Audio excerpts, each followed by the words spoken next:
Assalamualaikum warahmatullahi ta'ala wabarakatuh. Alhamdulillahi rabbil alamin. Wassalatu wassalamu ala ashrafil anbiya'i wal mursalin wa ala alihi wa ashabihi ajma'in. Rabbi shrah li sadri wa yassir li amri wal 'uqdatan min lisani yafqahu qawli, amma ba'd. قال الله تعالى في كتابه العزيز: أعوذ بالله من الشيطان الرجيم يا أيها الذين آمنوا اتقوا الله حق تقاته ولا تموتن إلا وأنتم مسلمون. صدق الله العظيم. Yang dikasihi lagi dimuliakan Ustaz Zahir kita, seterusnya kepada seluruh warga kerja Masjid Negara, Imam Bilal yang bertugas, seterusnya kepada tuan-tuan, puan-puan sedang jemaah maghrib yang dirahmati Allah. Alhamdulillah, syukur kita kehadrat Allah Subhanahu wa ta'ala kerana dengan kasih dan sayang daripada Allah, kita masih lagi dapat sama-sama meneruskan kehidupan kita, dan mudah-mudahan kehidupan ini senantiasa kita manfaatkan dengan baik dalam rangka untuk membina kehidupan akhirat kita. Kerana hakikatnya saya, tuan-tuan dan puan-puan, kita ini adalah merupakan warga akhirat. Kita bukan warga dunia. Jadi keberadaan kita di dunia adalah untuk membina akhirat kita. Jadi bila kita masih lagi hidup, maknanya Allah masih lagi memberi kita peluang untuk kita memperkemaskan, memperkasakan, mempertingkatkan persiapan kita sebelum kita dijemput pulang oleh Allah Subhanahu wa ta'ala. Apatah lagi kita hanya tahu tarikh lahir, kita tidak tahu tarikh mati kita. Mungkin malam ini malam terakhir kita, mungkin minggu ini minggu terakhir kita, mungkin bulan ini bulan terakhir kita, mungkin tahun ini tahun terakhir kita. Mungkin juga kita hidup 10 tahun lagi, mungkin juga kita hidup 20 tahun lagi. Tapi yang jelas, kita makin lama makin dekat dengan kematian.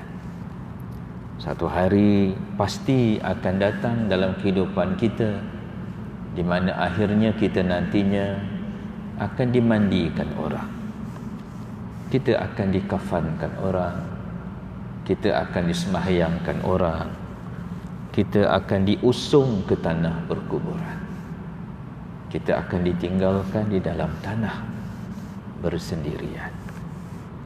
Dan saat itu makin lama makin dekat dengan kita. Jadi marilah tuan-tuan dan puan-puan, kita manfaatkan baki hayat kita yang tinggal ini dengan sebaik-baiknya. Maka dengan semangat itu, marilah sama-sama kita teruskan siri kuliah maghrib kita ini, dan marilah kita mulakan dengan membaca suratul Fatihah, dan kita hadiahkan kepada junjungan besar Nabi kita Muhammad sallallahu alaihi wasallam, para sahabat, mereka-mereka yang menuruti sahabat hingga hari kiamat, tidak ketinggalan kepada seluruh guru-guru yang pernah mendidik kita, para pemimpin, para pimpinan, para ulama kita, seterusnya kepada umat Islam yang lain, waimah yang masih hidup, apatah lagi yang telah meninggal dunia, tidak ketinggalan kepada kedua ayahanda dan bonda kita. Semoga Allah merahmati keduanya. Al-Fatihah. A'udzubillahi minasyaitonir rajim. Bismillahirrahmanirrahim. Alhamdulillahirabbil alamin. Ar-Rahmanir Rahim. Maliki yaumiddin. Iyyaka na'budu wa iyyaka nasta'in. Ihdinas siratal mustaqim. Siratal ladzina an'amta 'alaihim ghairil maghdubi 'alaihim waladdallin. Amin.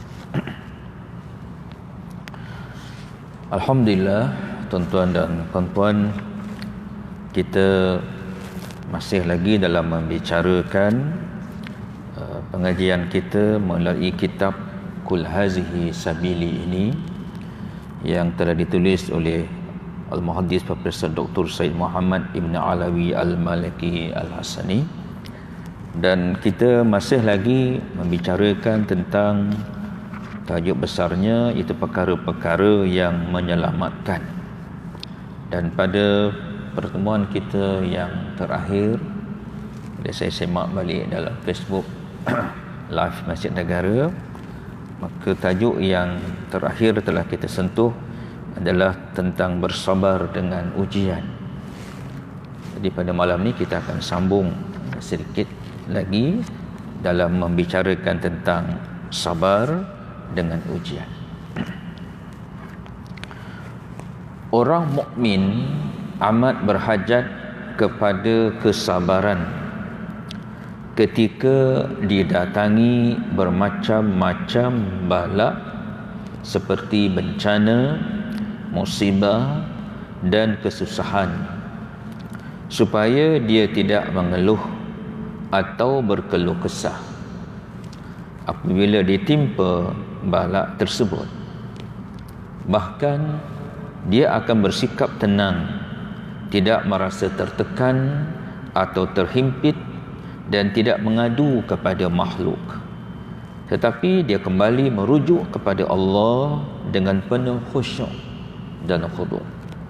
Di samping berdoa dan bertadaruk serta bersangka baik dengan Tuhannya, dia meyakini dengan sepenuh keyakinan bahawa Allah tidak menurunkan bala tersebut melainkan kerana terdapat padanya banyak kebaikan.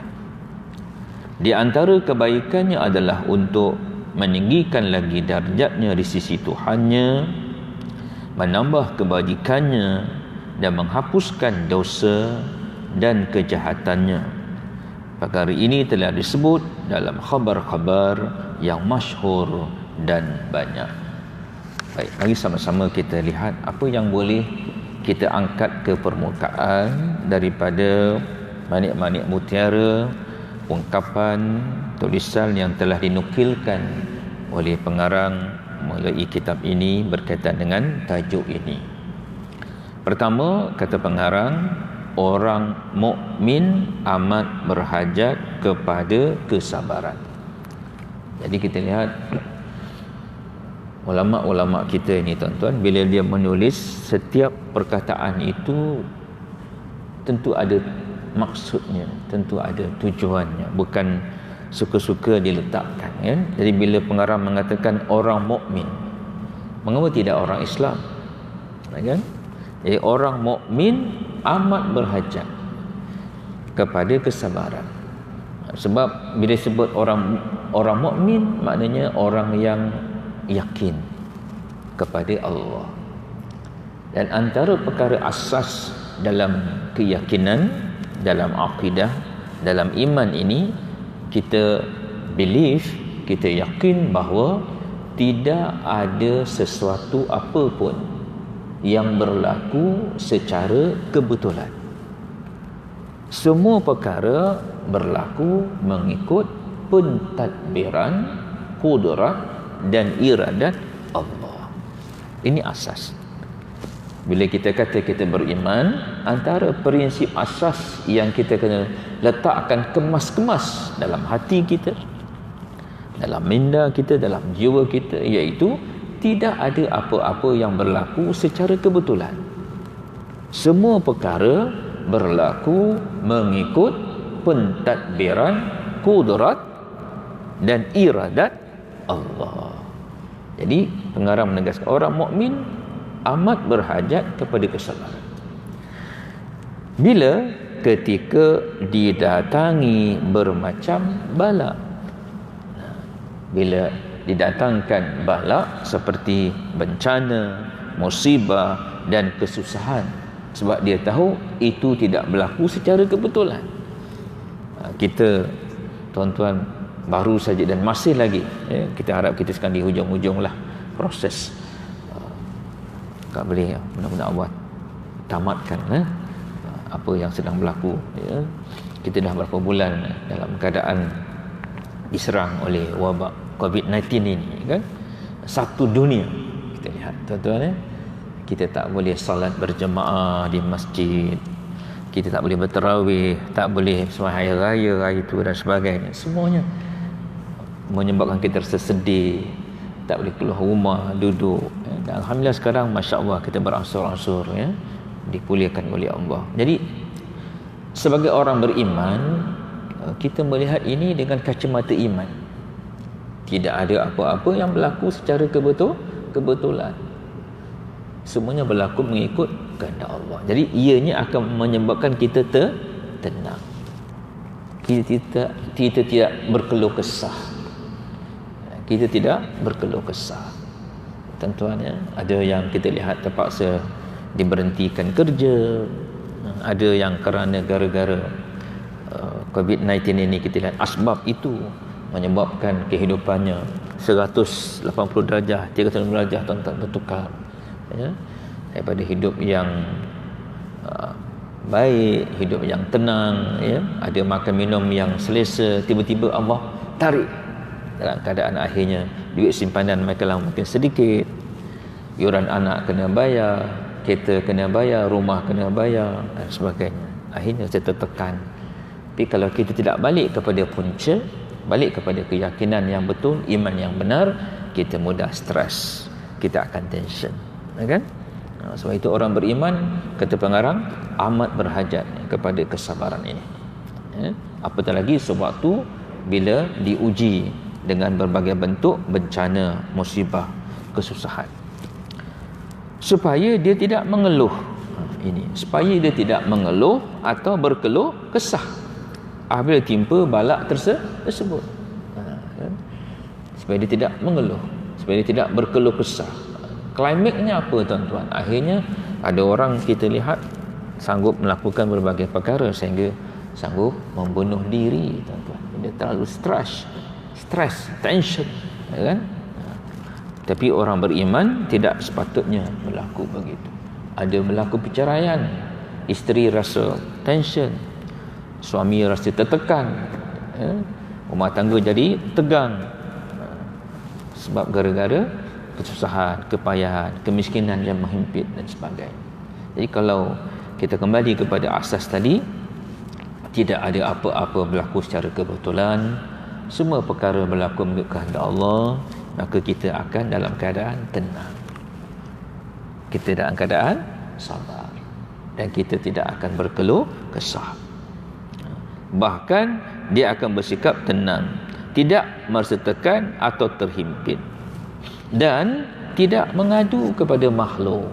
Ini kerana orang beriman ni tuan-tuan, pergantungannya kepada Allah.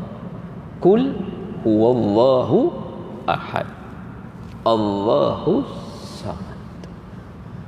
Kul, katakanlah wahai Muhammad kepada umatmu, Allah itu esa, Allahus samad, Allah tempat meminta. Sebab itu pergantungan kita sebagai orang beriman adalah kepada Khalik, bukan kepada makhluk. Ini yang kita ungkapkan setiap kali kita salat, iyyaka na'budu wa iyyaka nasta'in. Akan engkau na'budu, kami sembah, wa iyyaka, dan hanya kepada engkau ya Allah, nasta'in, tempat kami mohon pertolongan. Jadi bagi orang beriman, bila Allah datangkan ujian dalam bentuk kesusahan, kepayahan, bala, bencana dan sebagainya, maka dia senantiasa dalam keadaan tenang dan tidak mengadu-ngadu kepada makhluk. Di manakah tempat dia mengadu? Kepada Allah. Maka akhirnya ia bertambah dekat dengan Allah. Dan ini hikmah yang perlu kita lihat di sebalik setiap ujian yang menghimpit kita. Sebab itu dalam tasawuf, apabila kita ditimpa dengan sesuatu perkara yang menyebabkan kita sedih, kita sebab, kita rasa dalam keadaan yang hopeless, kan? Maka pada masa itu di peringkat pertama kita kena sabar, tetapi di hujungnya kita kena syukur. Kerana kita melihat sebenarnya ada banyak hikmah yang Allah letakkan di sebalik ujian itu. Hikmah yang paling penting adalah bagaimana asbab ujian tadi, balak tadi, kita bertambah dekat dengan Allah.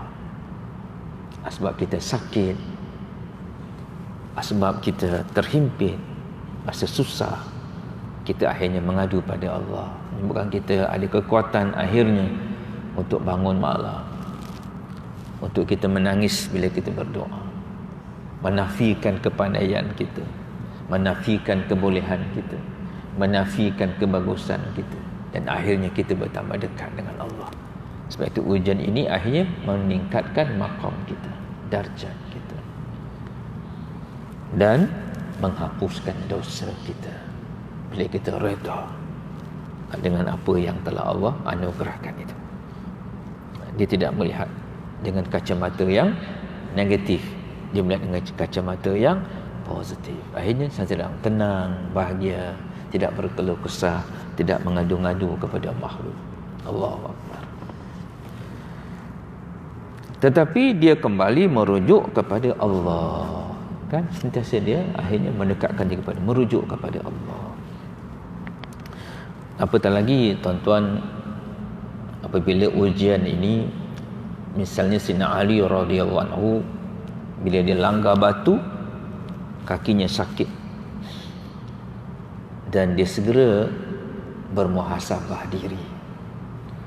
Segera dia melihat apakah dosa yang dia telah lakukan, sehingga hari itu Allah jadikan dirinya tersepak batu, terlanggar batu sehingga sakit. Dia tak melihat batu itu,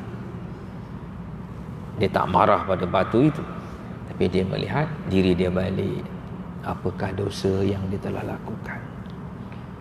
Tuan-tuan, dalam suasana kita diuji oleh Allah dengan COVID-19 ini, walaupun kita dah di hujung-hujung ni, mudah-mudahan Allah segerakan penyelesaiannya, maka kita perlu muhasabah, ya, apakah dosa-dosa kita sehingga Allah datangkan bala sebegini, kan? Apa dosa kita?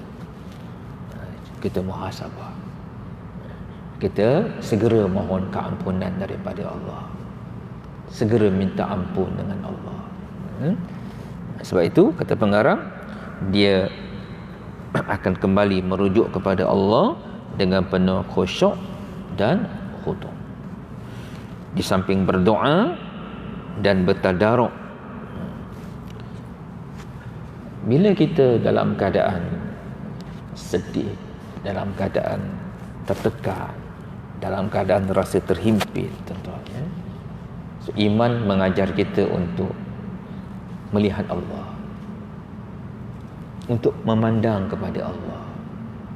Sebab itu bila kita berdoa, akhirnya perlu ada elemen tadarru'in. Ud'u rabbakum tadarru'an, kata Allah, kan? Ud'u rabbakum tadarru'an, berdoalah kepada Tuhanmu dengan tadarru'. Kita ini berdoa tapi tidak ada tadarru'. Apa itu tadarru'? Rasa apa, tuan-tuan? Rasa takut dengan Allah, rasa malu dengan Allah, rasa hina depan Allah, rasa bersalah, rasa berdosa. Hari ini kita berdoa tapi tidak ada rasa. Salat adalah doa. Kalau kita belajar fiqh, apa makna salat? Salat adalah doa. dari segi bahasa. Dari segi istilah, berperkataan dan perbuatan yang dimulakan dengan takbiratul ihram dan diakhir dengan salam. Tapi segi bahasa, salat doa. Jadi bila Allah kata ud'u rabbakum tadarruan, maknanya bila kita salat perlu ada tadarru'. Daripada awal salat sampai salam, rohnya adalah tadarru'. Rasa takut dengan Allah, rasa malu dengan Allah. Daripada awal salat bila kita berdiri, rasa berdosa dengan Allah. Kita rokok, rasa malu dengan Allah. Kita sujud, rasa hina depan Allah. Kan? Sepanjang salat kita bawa rasa tadarruh. Sebab itu kata Allah, aqimis salat li zikri. Dirikanlah salat untuk ingat pada aku. Jadi sepanjang salat kita kena ingat Allah dengan tadarruh, dengan rasa. Rasa kita ni hamba Allah yang kerdil. Bila kita kata Allahu Akbar, Allah yang maha besar, kita yang maha kecil, kita yang maha kerdil, kita yang maha tak punya apa-apa. Dan ketuk hati kita dengan rasa takut pada Allah, rasa harap dengan Allah, rasa hina. Jadi bila kita salat, bila kita berdoa, maka kita kena bawa. Jadi bila kita diuji dengan kesusahan, kepayahan, mudah datang tadarruh. Sebab ujian ini ada dua kan, ujian yang bentuk susah dengan ujian yang bentuk senang. Senang itu juga ujian, kaya itu juga ujian. Ada orang Allah uji dengan kaya, ada orang Allah uji dengan miskin. Kaya miskin itu ujian. Kaya miskin adalah ujian. Kaya bukan makna orang berjaya, miskin bukan makna orang gagal. Tak. Orang kaya boleh berjaya, orang kaya boleh gagal di sisi Allah. Orang miskin boleh berjaya, orang miskin boleh gagal di sisi Allah. Bila orang kaya itu berjaya, bila orang kaya itu dengan ujian kekayaan, dia bertambah dekat dengan Allah. Bila orang kaya itu gagal, bila Allah uji dengan kaya, dilupakan Allah. Orang miskin, bila dia berjaya, bila dengan miskin, dia bertambah dekat dengan Allah. Tapi bila dengan miskin, dia bertambah jauh daripada Allah, maknanya dia orang miskin yang gagal. Dan antara dua ujian ini, ujian kaya dengan ujian miskin, ujian senang dengan ujian susah, yang mana mudah lulus? Ujian kesusahan, ujian kemiskinan. Kita mudah lulus insya-Allah. Bila kita sakit, tuan-tuan, tiba-tiba doktor kata, minta maaf tuan, saya sahkan kanser tahap 4 dah. Macam mana perasaan kita tuan? Dan tuan hanya hidup mungkin hanya beberapa bulan saja lagi. Allahu Akbar. Bila ujian begitu tuan-tuan, kita cepat. Pada siapa yang nak mengadu? Allah. Doa, nangis, bangun malam, ada kekuatan baca Quran, Masya Allah setiap malam, setiap hari.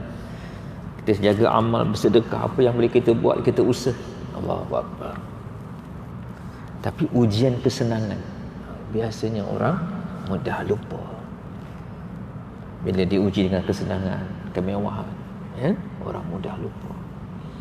Jadi tuan-tuan, kita kena syukur bila Allah uji kita dengan kesusahan, kesempitan, kepayahan, kan? Nak datang masjid pun macam-macam ada SOP-nya. Kita kena sabar. Jangan berkeluh kesah. Sami'na wa ata'na. Dan kita lakukan semata-mata kerana Allah. Kerana Allah. Jadi dengan penuh khusyuk, di sana berdoa dan bertadarruk serta bersangka baik dengan Tuhannya. Ini sifat orang beriman.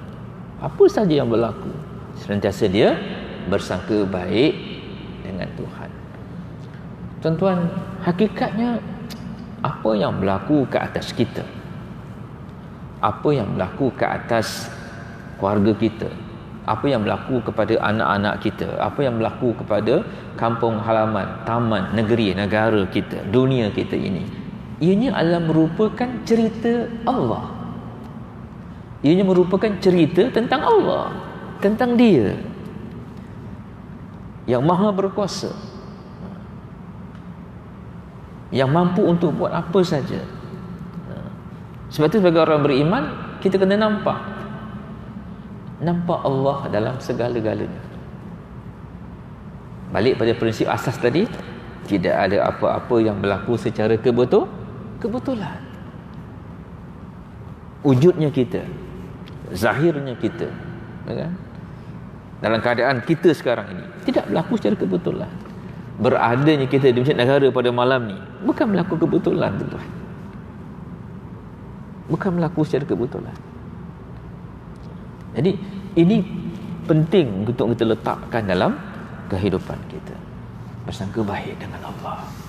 Setiap yang berlaku itu tentu ada hikmah, tentu ada kebaikannya.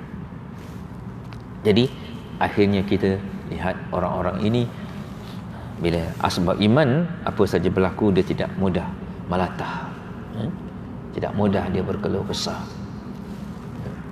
bersangka baik dengan Tuhan. Allahu Akbar. Dia meyakini dengan sepenuh keyakinan bahawa Allah tidak menurunkan bala tersebut melainkan terdapat padanya banyak kebaikan. Sesuatu yang berlaku itu dalam bentuk kesusahan, kepayahan, kemiskinan, bala, bencana, orang beriman melihat di situ ada banyak hikmah kebaikan.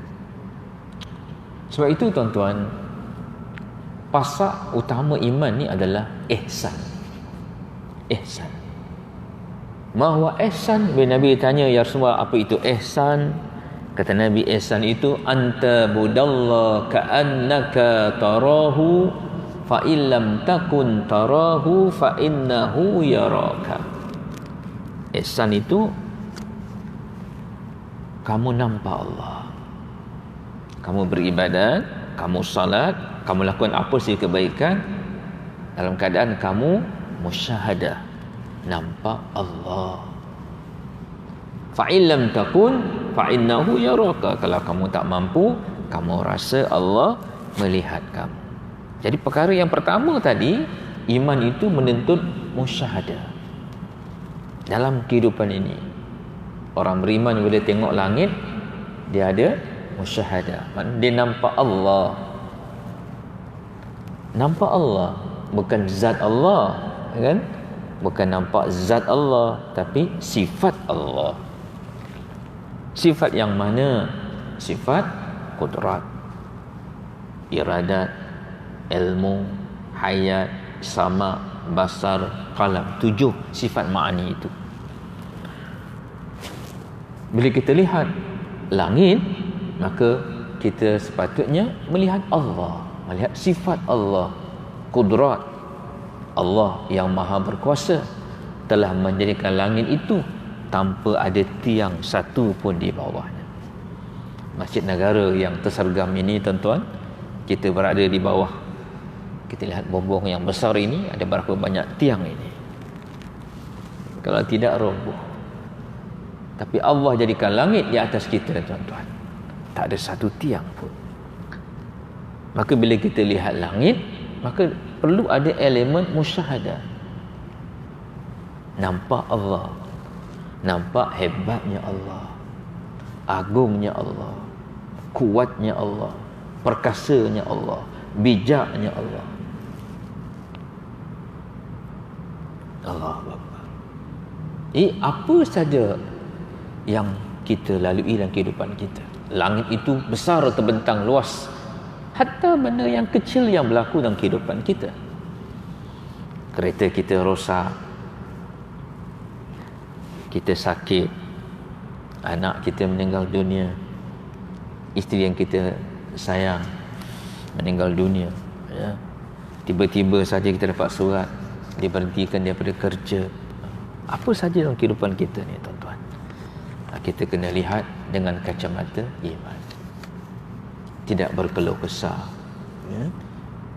Tetapi bukan maknanya Islam mengajar kita menjadi pasif, berpeluk tubuh, tidak berusaha, tidak berikhtiar. Ya, ikhtiar, usaha, Tetapi setelah kita berikhtiar, berusaha, di hujungnya perlu kita bertawakal kepada Allah, menerima apa yang telah Allah tentukan, apa yang telah Allah takdirkan. Iradat, kita ada kehendak, Allah juga ada kehendak. So tidak boleh ada dua kehendak. Bila berlaku dua kehendak, itu syirik. Kita ada kehendak, kalau boleh kita nak berjaya dalam hidup kita, nak jadi sekian-sekian. Cuba kita lihat dulu masa sekolah, bila cikgu tanya apa cita-cita, kita letak cita-cita, ada 3 cita-cita kan, dalam kad biru, kad kuning tu tak saya kan, 3 cita-cita. Tapi yang jadi sekarang apa? So yang berlaku bukan kehendak kita, yang berlaku kehendak Allah. So kita kena accept. Kita dulu mungkin ada yang bercinta, tapi berkahwin dengan orang lain. Kehendak kita berkahwin dengan si dia, tapi kehendak Allah berkahwin dengan si dia. Maknanya end result yang berlaku itu kita kena kembali pada Allah. Sebelum berlaku ya kita usaha, kita ikhtiar. Tapi setelah berlaku kita kena terima itu adalah daripada Allah. Jadi bila ini berlaku dalam kehidupan kita, kita akan jadi tenang. Kita akan jadi tenang. Tidak mudah melatah. Tidak mudah berkeluh kesah. Bahkan kita bertambah dekat dengan Allah. Jadi apabila berlaku perkara-perkara yang menyebabkan kita sedih, kita sentiasa bersangka baik dengan Allah, meyakini sepenuh keyakinan bahawa Allah tidak menentukan benda tersebut, melainkan terdapat pada banyak hikmah, kebaikan, dan antara kebaikannya adalah untuk meninggikan lagi darjatnya di sisi Tuhannya. Jadi dengan bila kita sabar, kita reda, kan? Bahkan kita berusaha untuk mempertingkatkan lagi hubungan kita dengan Allah, maka akan meningkatkan lagi darjat kita di sisi Tuhan, menambah kebajikan dan menghapuskan dosa. Allahu Akbar.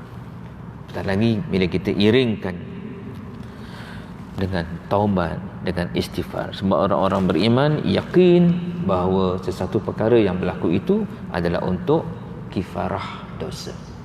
Sesuatu yang berlaku itu yang menyebabkan dia sedih, dia susah hati, ya, dalam berbagai bentuk balak dan sebagainya tadi adalah atas maksud untuk akhirnya Allah kifaratkan dosa. Jadi dia akan memperbanyakkan istighfar. Dan ini sifat orang yang bertakwa. Orang bertakwa senantiasa beristighfar, minta ampun pada Allah. Maknanya orang beriman ni tak pernah rasa dirinya hebat, dirinya sempurna. Allahu Akbar. Sebab itu tuan-tuan, salah satu perkara penting Allah nak ajar kita bila kita diuji dengan bala, bencana, wabak, ya, ialah kita kena beristighfar, minta ampun dengan Allah, dan untuk membolehkan kita beristighfar dengan sesungguhnya. Sebab istighfar itu doa. Istighfar itu doa. Sebila doa perlu tadarruk, perlu ada rasa. Rasa apa? Rasa berdosa. Jadi untuk supaya bila kita beristighfar itu ada rasa yang sesungguhnya, maka kita perlu melihat, bermuhasabah tentang diri kita, bertafakur, berfikir, melihat tentang bagaimana amalan kita, bagaimana kehidupan yang kita bina, sehingga mengapa Allah datangkan berbagai bentuk ujian, kepayahan, kesulitan, kesengsaraan, maka menyebabkan kita akhirnya mudah merenung diri kita. Sebab hari ini kita lihat tuan-tuan, kita terhijab dengan Allah dengan berbagai perkara, dengan harta, dengan pangkat, dengan kedudukan, dengan kelulusan. Dan bagi orang beramal, bagi orang berilmu, kadang-kadang kalau kita tak berhati-hati, amal itu menjadi penghalang, menjadi hijab dia dengan Allah. Ilmu itu menjadi asbab akhirnya dia bertambah jauh daripada Allah. Rasa hebat dengan ilmu, rasa hebat dengan amal. rasa hebat dengan harta, pangkat, kedudukan, jabatan, itu satu hal. Tapi orang yang Allah anugerahkan amal pun kadang-kadang terperangkap dengan penyakit yang sama. Bila kita tak jaga iman, tak jaga hati kita, datang sifat riya, ujub, sum'ah. Sebab itu kita kena ada ruang untuk kita melihat diri kita, tuan-tuan. Kadang-kadang kita tertipu dengan berbagai topeng yang kita pakai. Kadang-kadang serban ini jadi topeng, jubah ini jadi topeng, janggut ini jadi topeng. Orang lihat kita berserban, Masya Allah. Orang lihat kita berjubah, Subhanallah. Tapi hakikatnya kita ni siapa? Allah tahu kita. Kita kena bertafakur, berfikir tentang diri kita. Perlu ada masa. Tak kira siapa kita, melihat diri kita. Jadi bila Allah datangkan kesusahan, kepayahan, kita mudah untuk melihat diri kita, mudah melihat kelemahan kita, mudah melihat dosa kita, mudah melihat keaiban diri kita. Sebab orang tak nampak, kita yang tahu. Orang tak tahu. Kadang-kadang isteri kita tak tahu, anak-anak kita tak tahu keaiban yang kita ada, kelemahan diri yang kita punya. Kita tutup dengan berbagai topeng. Bukan jiran, bukan masyarakat, kadang-kadang yang tidur sebantal dengan kita pun tak tahu. Tapi Allah Maha mengetahui. Jadi bila Allah uji kita dengan kesusahan, kepayahan ini, tuan-tuan, maka kita perlu melihat hikmah yang paling besar adalah untuk kita mendekatkan diri kita pada Allah. Lakukan satu masa yang khusus untuk kita mentafakkur diri kita, berfikir, bermuhasabah. Hasibu qabla an tuhasab. Hisablah dirimu sebelum kamu dihisab, kan? Kata dia. Kita lihat diri kita. Kerana kita hanya mampu beristighfar dalam diri kata yang sebenarnya bila kita sedar diri kita, bila kita nampak keaiban diri kita. Sebab itu guru saya ada ajar satu doa, ya sattarul uyub ustur uyubi. Wahai Tuhan yang menutup aib, ustur uyubi, tutupilah keaibanku. Allahu Akbar. Doa tu. Ya sattarul uyub ustur uyubi, pendeknya. Ya sattarul uyub ustur uyubi. Jadikan zikir duduk-duduk sebelum tidur, muhasabah diri kita.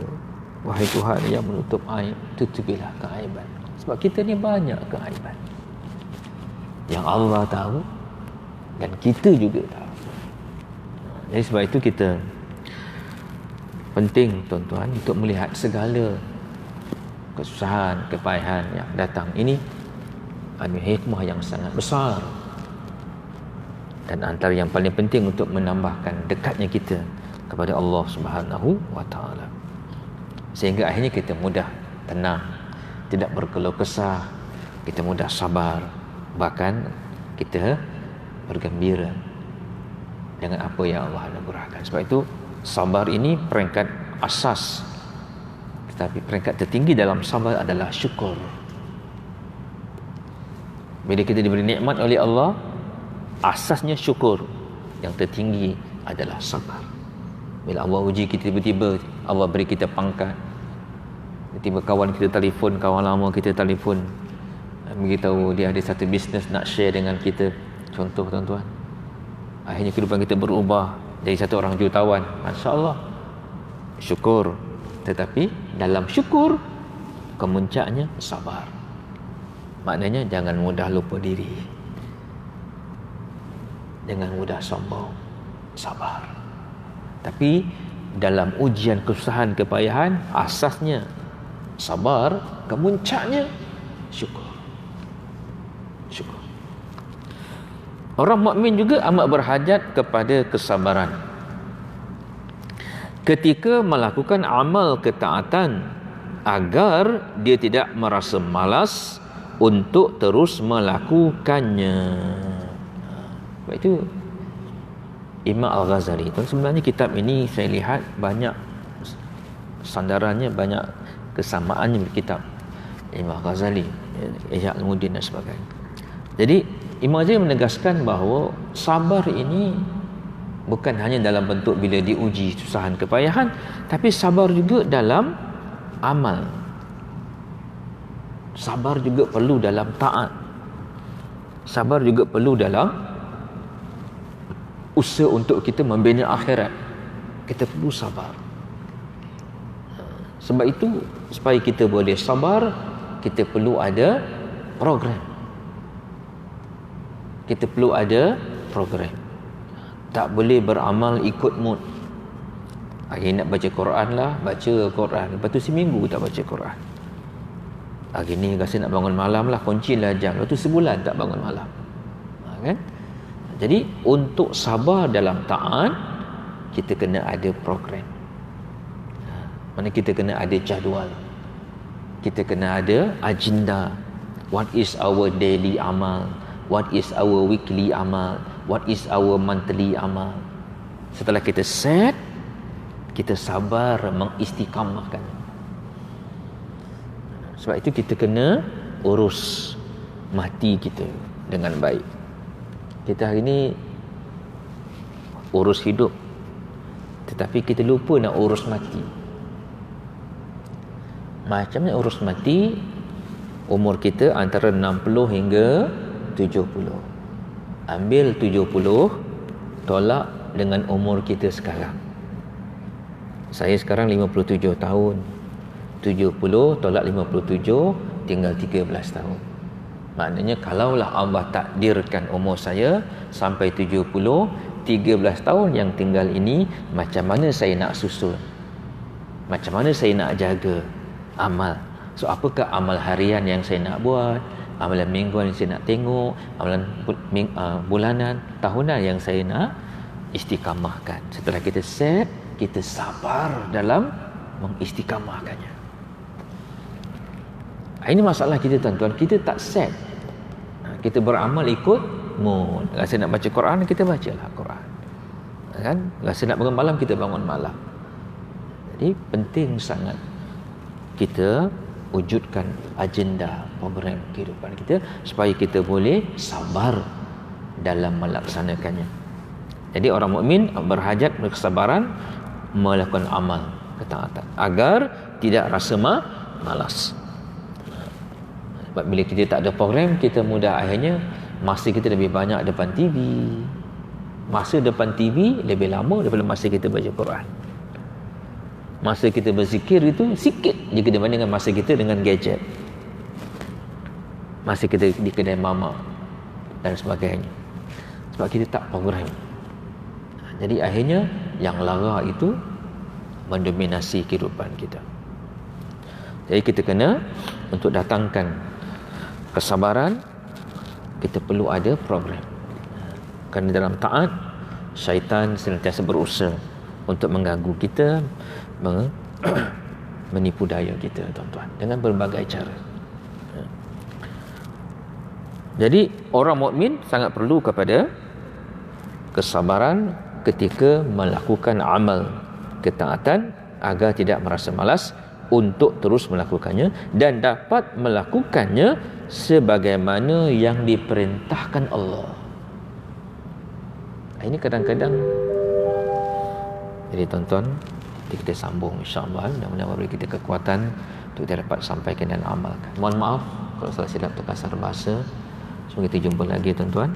Kalau sempat jumpa di dunia, mudah-mudahan kita jumpa di syurga. Sekian, wabillahi taufik wal hidayah. Assalamualaikum warahmatullahi taala wabarakatuh. A'udzubillahi minasyaitonir rajim. Bismillahirrahmanirrahim. Alhamdulillahirabbil alamin wassalatu wassalamu ala asyrafil anbiya'i wal mursalin wa ala alihi wa ashabihi ajma'in. Allahumma aghnina bil ilmi, ya Allah kayakanlah kami dengan ilmu, wa zayyinna bil hilmi, hiasilah kami dengan adab dan pekerti yang baik, wa akrimna bit taqwa, muliakanlah kami dengan taqwa, wa jamilna bil afiyah, cantikkanlah kami dengan kesihatan yang baik.